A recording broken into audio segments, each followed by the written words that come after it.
So Doc, after hearing AJ Lee's promo tonight, I actually took her advice and pulled up for therapy. Because ever since Raw on Netflix premiered earlier this year, my mental health been on a steep decline. I haven't been able to eat, I haven't been able to sleep, I haven't been able to get no cheeks. And it's all thanks to Paula. Oh my God, I hate this show.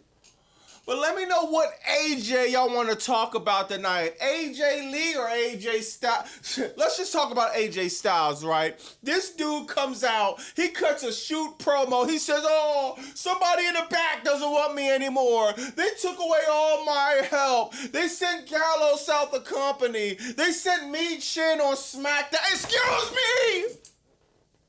Me Chin going to What does Me Chin going to SmackDown have anything to do with you, AJ Styles? Out of all the people on that WWE roster, you mean to tell me you're looking to Me Chin to help you out?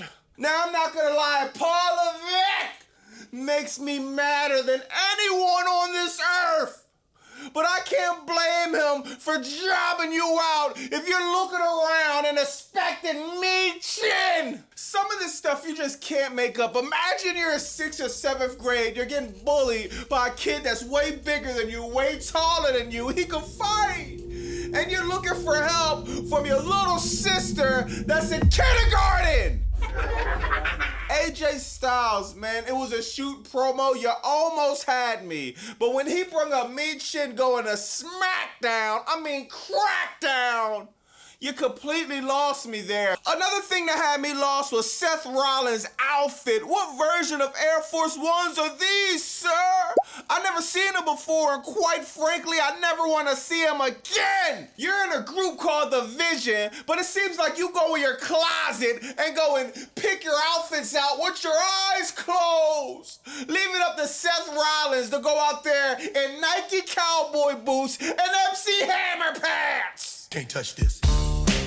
Now, Raw started off with Jimmy and Jey Uso coming out, cutting a promo about absolutely nothing. But I'm not gonna lie, man, the promo was fire, man. They both was flawless. Jey Uso proved that he needs Jimmy Uso to cut a promo without 90% of it saying yeet. He proved that tonight. I think Jey Uso getting back with Jimmy Uso might have been the right move, because Jey Uso as the World Heavyweight Champion, nothing was done. He lost the title weeks after. Seeing him back with Jimmy Uso does bring a nostalgia feel. It does bring some type of interest to the Raw Tag Team division, because, man, this is like the worst tag team division I can remember Raw ever having, seriously. So after that, you got Braun Breaker, Bronson Reed coming out. They talking a little crap before LA Knight comes out, tries to attack them. Then you got a brick brawl between Braun Breaker, Bronson Reed, the Usos, and LA Knight. There's a miscommunication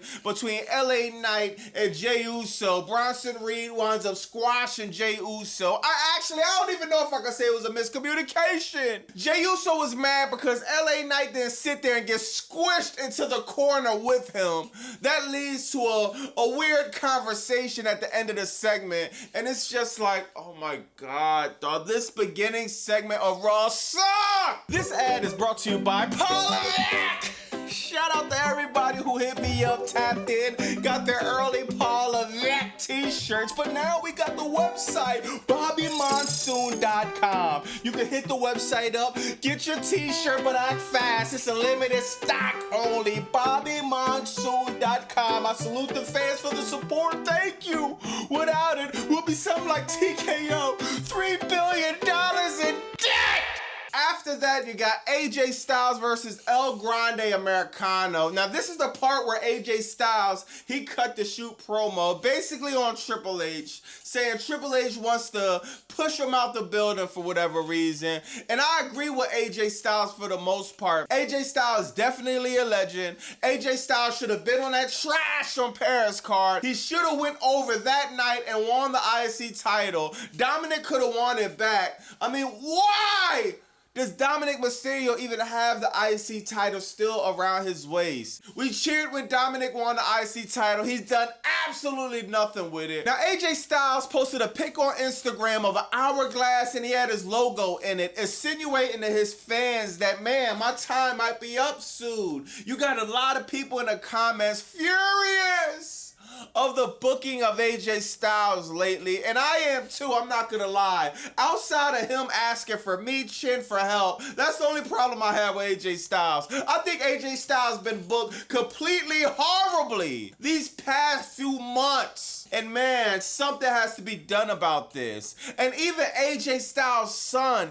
he goes under the comments and he says, man, you ain't the only one responding to some of the fans' frustration about all this. Let me know in the comments what you think about this and AJ Styles' shoot promo. Do you think AJ Styles is being booked correctly or being booked like the legend he is, or is he being booked like AJ, the automatic jobber, teaming up with the Kabuki Warriors? And it's just like, man, AJ Styles being booked so badly, it's hard to put it in words. But he has a match with El Grande Americano. It's just a nothing match. I'm sick of these matches that mean absolutely nothing, bro. Ludwig Kaiser, every time I see him in that stupid El Grande Americano outfit, oh my God, I just want to lose it, bro, seriously. And then you had another El Grande Americano come out. Dragon Lee comes out to help. This all means nothing, bro. I feel like I see the same exact thing every single week with this storyline. I don't understand how you got room for this, but you don't have anything for Rhea Ripley. Rhea Ripley is probably one of the most over superstars in your locker room. You have nothing for this woman, absolutely nothing. But every week you got some for El Grande Americano and Dragon Lee. Give me a break. Next you got Lyra Valkyria versus Raquel Rodriguez, and what a surprise! Raquel Rodriguez go over. There's one rare instance in Raw on Netflix where logic is actually taking place in booking. We all know Lyra Valkyria couldn't hold a candle to Raquel Rodriguez in real life. She's just too big, she's too powerful, she's too much. But this match was a cool match or whatever, I guess, you know what I mean? The right person go over Raquel Rodriguez. The only thing is, Lyra Valkyria, what are we doing with her? Is she gonna be beefing with Bayley? She's out of the IC title picture. She's not gonna be in the World Heavyweight title picture. What do we do with Lyra Valkyria? Except for Jobber out for the rest of the year. Let me know in the comments what y'all think about that. Next, you got the AJ Lee promo coming out. We was all looking forward to see if AJ Lee still had it. Did she still have the mic skills, or was she gonna be rusty? AJ Lee cut a solid promo tonight. She put some actual logic again in the storyline. She explained that, man, my mental health wasn't the best. I had to get therapy. I had to come back. I had to get back to being myself, so that's respected. The crowd went crazy. AJ Lee seems like she hasn't lost a step. And that's surprising because she skips and hips everywhere. So great for AJ Lee. Becky Cringe comes out and it's like, oh my God, the booking of Becky Cringe is getting worse and worse and worse and worse. I thought her getting with the Vision, well, something, it would be better or something like that, but no, it's actually getting worse. But they come out, they have an exchange, and she's acting scared of AJ Lee. Why would you be scared of a woman who haven't wrestled in a ring the past decade? You're burying the women's IC title. You're not even gonna go in and fight for it. You're not gonna call some hill people up to help jump AJ Lee. You're just gonna be scared to get your title back. AJ Lee basically says, oh, come in here, get beat up for your title, or let's have a mixed tag match that everybody already knows we're going to book. Paul Levesque, once again in Gorilla, catching up on all the Z's he can on a Monday night. I don't care what nobody's telling you on the internet. These storylines are horrible. The acting is horrible. The effort is non-existent.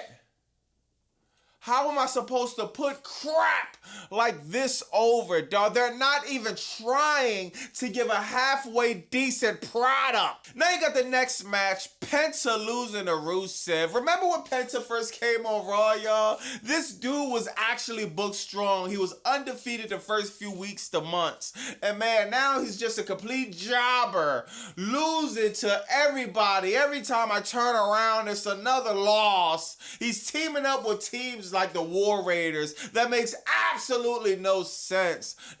Oh my God, this is just horrible, man. So he has a cool match with Rusev. Out of nowhere, Grayson Jobber and the New Day comes out. Yo, this is the worst version of the New Day in over a decade, bro. Seriously, like, they haven't been this cringe. They haven't been booked this horribly. They're crying about tag team titles. They're not even trying to get back. But they distract Penta. Penta, like a complete idiot, he's paying attention to the New Day and Grayson Jobber. He flies off the rope, gets super kicked out of his mask, then ends up losing the match. He's completely getting jobbed. There's even a point in the match where Penta does the Mexican Destroyer on Rusev. He actually does his finisher on Rusev, and he kicks out, dog. At this point, send Penta to Speed, send Penta to NXT, send Penta to AAA. I don't know. Next, you got